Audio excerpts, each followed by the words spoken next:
I stood in the dimly lit hallway, my heart pounding against my ribs as I peered through the slightly open door of the guest room. There she was, Monica, my sister-in-law, her greedy fingers rummaging through my jewelry box. The audacity. The sheer nerve of this woman.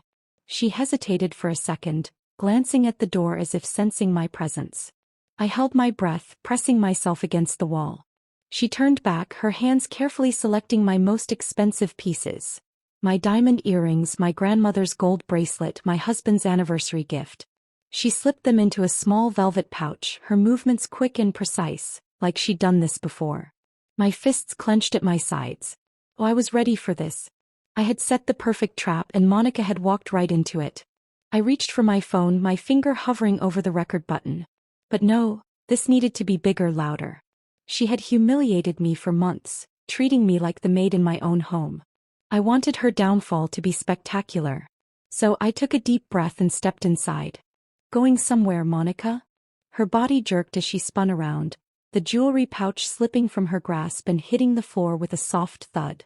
Her face went pale, then quickly twisted into a mask of fake innocence. Oh. I was just... stealing from me? I crossed my arms, raising an eyebrow. No. I was just admiring them, she stammered. I was going to return them. I let out a slow, cruel smile. Sure you were. And then before she could recover I called out loud and clear, Daniel. Come here now.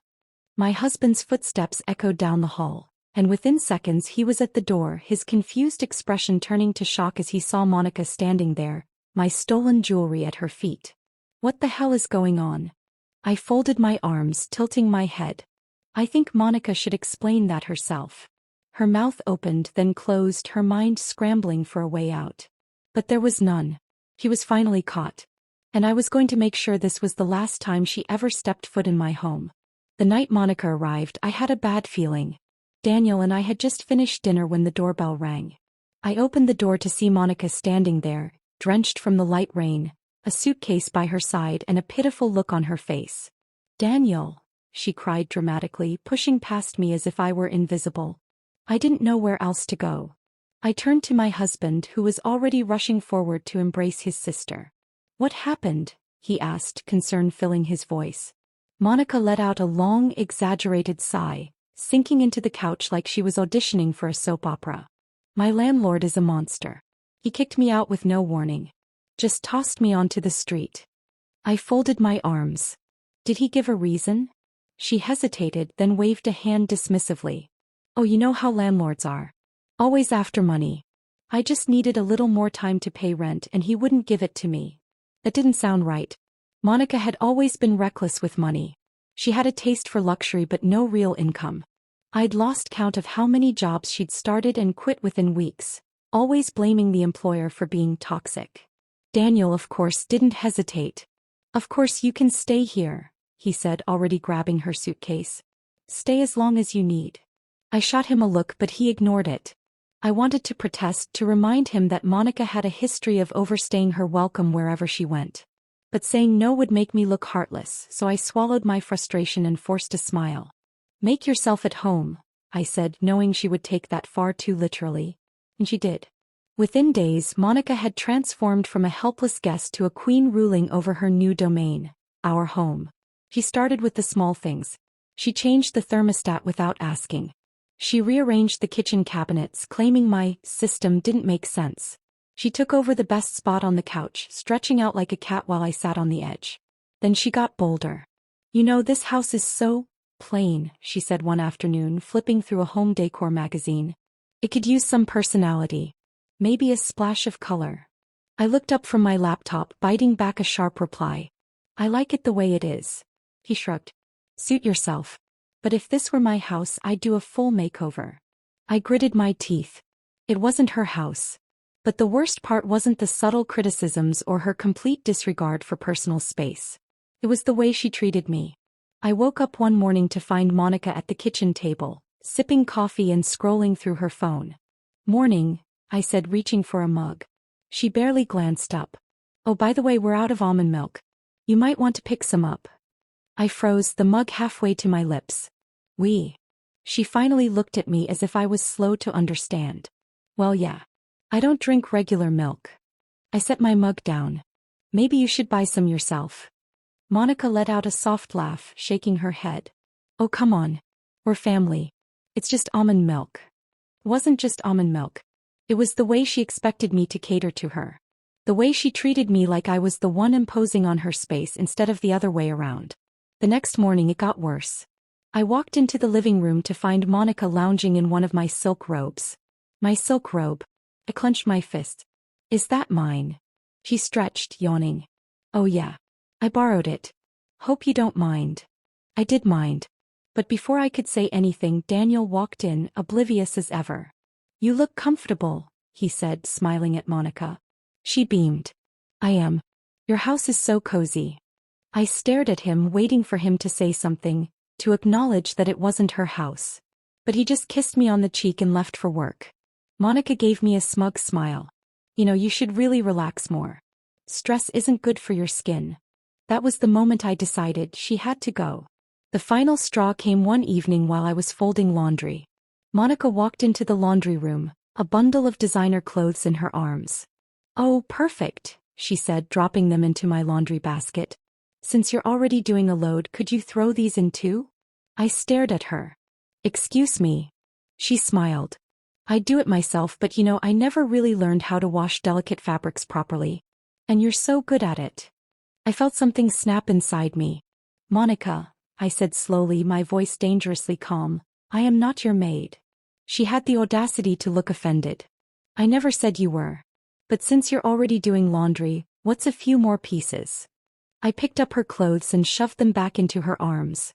Do it yourself. She scoffed. Wow. No need to be so hostile. I took a deep breath, forcing myself to stay calm. This is my house, Monica.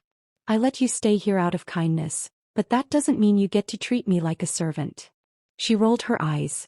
Oh please. You're acting like I asked you to scrub floors. I clenched my jaw. Get out of my laundry room. She let out a dramatic sigh, then sauntered off, muttering under her breath, God, you're so uptight. That was it. I had put up with enough. Monica had walked around my house like she owned it. But I was about to make sure she was gone for good. After weeks of enduring Monica's entitlement, I knew she wouldn't leave unless something drastic happened. Confronting her outright wouldn't work. She'd play the victim, twist the situation, and somehow make Daniel feel sorry for her. Though I needed a plan. Something undeniable. Something that would make Daniel see her for who she really was. And I knew exactly how to do it. Monica had one major weakness. Her love for expensive things. She had a habit of sneaking into my closet, borrowing my clothes and accessories without permission. I would find my designer handbags slightly out of place, my perfumes used, and my silk scarves draped over the chair in the guest room. But what really tipped me off was my missing gold bracelet. One evening as I walked past Monica in the hallway, I caught a glint of something familiar on her wrist. I stopped. Is that my bracelet? She barely glanced at it. Oh, it's mine. Got it years ago. My jaw clenched. I could swear I have the exact same one. She let out a light laugh, brushing past me. Well, you must have good taste then. I wanted to rip it off her wrist, but without proof, Daniel would just call it a misunderstanding. That's when it hit me. If she had already stolen something small and gotten away with it, she would do it again. And this time I'd make sure she got caught. I needed to make sure Monica took something valuable. Something Daniel would recognize instantly as mine. One evening, while setting the dinner table, I casually brought up my jewelry collection. I was thinking of wearing my diamond earrings this weekend, I mused, running my fingers along my necklace. The ones Daniel got me for our anniversary. Monica barely looked up from her phone, but I saw the way her eyes flickered with interest. Oh, she said, feigning disinterest. Yes, I continued as if I hadn't noticed her reaction. I took them out earlier to admire them. I really should wear them more often. I knew she was listening. And that's exactly what I wanted. That night I left the jewelry box in the guest room, slightly open. I made sure the most expensive pieces were on top. My diamond earrings, my grandmother's gold bracelet, and a delicate sapphire necklace Daniel had given me. Then I waited. Monica was predictable. She always waited until she thought I was distracted before snooping around. That night I pretended to go to bed early. I turned off my bedroom lights, then quietly crept into the hallway waiting. Minutes later I heard her door creak open. Then soft footsteps moving toward the guest room. I held my breath. Slowly I peeked through the small opening of the door. And there she was, her greedy fingers picking through my jewelry box. She hesitated for a moment, glancing around as if sensing she was being watched. I flattened myself against the wall, my heart pounding. Then she made her move. She carefully picked up the diamond earrings, turning them over in her hand. Then she grabbed my grandmother's bracelet, slipping it into her pocket. I clenched my fists, rage burning through me. This was it. This was all I needed. I pulled out my phone ready to hit record, but then I hesitated. A video would be great, but I wanted more than just footage. I wanted an unforgettable scene, one that Daniel could never ignore. So instead of recording, I stepped into the room. Going somewhere, Monica? Her entire body jerked as she spun around, her hand still halfway in my jewelry box. The color drained from her face.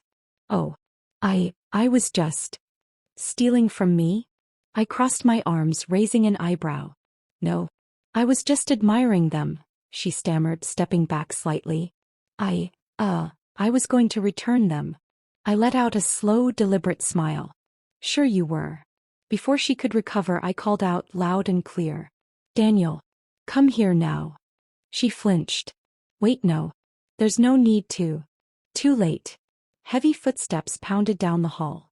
Within seconds, Daniel appeared in the doorway, his brows furrowed. What's going on? I pointed to the jewelry box, then to the pouch at Monica's feet. Why don't you ask your sister? Monica's eyes darted between us, panic setting in. Daniel, it's not what it looks like. I was just... Daniel bent down, picking up the small velvet pouch. He turned it over and my stolen jewelry spilled onto the floor. His face darkened. Monica, he said, his voice sharp. What the hell is this? Monica took a shaky step forward. I was just looking. I wasn't going to take them. Daniel stared at her, his expression unreadable. Then he looked at me. And for the first time I saw the realization hit him. He finally saw it. Monica wasn't just an annoying house guest. She was a liar. Thief. And she had just stolen from us. I held my breath, waiting for his response. Then in a low, firm voice, he said the words I had been waiting for. Pack your things. You're leaving. Monica's face twisted in horror. She looked at Daniel, then at me as if searching for a way out. Wait, Daniel. You can't be serious, she gasped, her voice high and desperate. Daniel's jaw was clenched so tightly I could see the muscle twitch. He bent down and scooped up the fallen jewelry, my jewelry, one piece at a time. When he stood, his eyes burned with betrayal. I let you stay here, Monica. I defended you. And this is what you do. His voice was low, shaking with restrained anger. Monica took a step forward, hands outstretched in fake innocence. I swear it's not what it looks like. I was just... Just what? Daniel cut her off, his voice sharp. You had my wife's jewelry in your pocket. How do you explain that? She opened her mouth, then shut it again. I folded my arms, tilting my head. Let me guess. You were just borrowing them. Her eyes darted between us. I was going to put them back. I wasn't stealing them. I let out a humorless laugh. So you just accidentally pocketed my grandmother's bracelet? Her lips trembled. It's just jewelry. It's not like I took money or anything. Daniel inhaled sharply, shaking his head. You don't get it, do you? He pointed to the guest room. Pack your things. You're leaving tonight. Tears welled up in her eyes, but I wasn't buying it. Daniel, please. I have nowhere to go. He turned away from her. That's not my problem anymore. She spun toward me, her voice turning sharp. You did this. You set me up. I raised an eyebrow. Oh, I forced you to steal? I made you go into my room and take things that weren't yours. I took a step closer. Face it, Monica. You did this to yourself. Her mask of desperation slipped, and for a moment I saw the real Monica, the bitter, entitled woman who thought she could walk all over me and get away with it. Her voice turned venomous. You've wanted me gone from the start. I smiled. You finally got something right. She let out a furious breath, turning to Daniel. And you're just going to throw me out over this? Over her. Daniel's expression was unreadable, but his next words sealed her fate. No, Monica. I'm throwing you out because I finally see who you really are. Her lips trembled and for a second I thought she might beg again. But then her face twisted in rage. You'll regret this, she spat. I shrugged. Doubt it. 30 minutes later, Monica stood by the front door, her suitcase by her feet. Daniel had helped her pack. Not out of kindness, but to make sure she didn't take anything that wasn't hers. She turned to him one last time. Daniel, I'm your sister. He sighed. And I'll always care about you, Monica. But I can't let you treat my wife like this. And I won't let you stay here after what you did. She glared at me. You think you've won? You think kicking me out makes you better than me? I gave her a slow, satisfied smile. No, Monica. But it does make me free. Her face burned with fury, but she had no choice. She grabbed her suitcase and stormed out. As the door shut behind her, silence filled the house. I turned to Daniel, expecting him to say something, to defend her, to make excuses. Instead, he sighed heavily and ran a hand through his hair. I'm sorry. I blinked. What? He looked at me, regret written all over his face. I should have seen it sooner. I should have listened to you. I softened. She's your sister. You wanted to believe the best in her. He nodded. Yeah. But she crossed a line. I reached for his hand, squeezing it. At least now we can finally have our home back. He exhaled deeply, then pulled me into a hug. Monica was gone. And for the first time in weeks I finally felt at peace. The moment the door slammed shut behind Monica, a heavy silence settled over the house. It was as if the air itself had changed, lighter, calmer, mine again. I stood there for a moment, staring at the door, letting the reality sink in. She was gone. No more waking up to the sound of her barking orders at me like I was her maid. No more missing jewelry, no more smug smiles as she disrespected me in my own home. No more fights with Daniel over her behavior. I let out a long breath, my shoulders finally relaxing.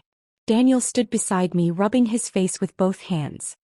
He looked drained, exhausted, like a man who had just lost a battle he didn't even know he was fighting until it was too late. I still can't believe she did this, he muttered. I turned to him, crossing my arms. Really? Because I saw it coming from a mile away. He gave me a tired, guilty look. I know. And I should have listened to you sooner.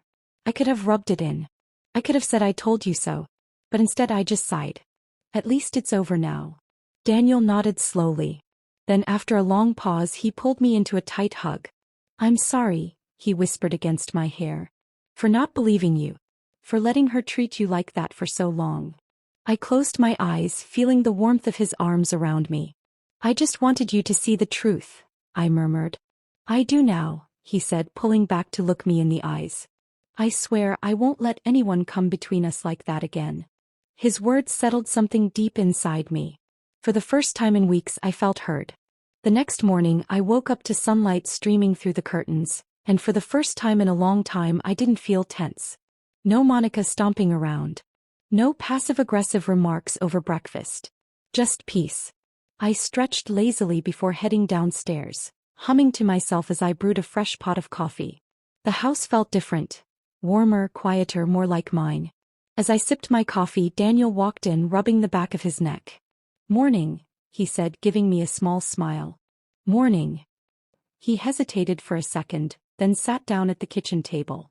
I was thinking. I raised an eyebrow.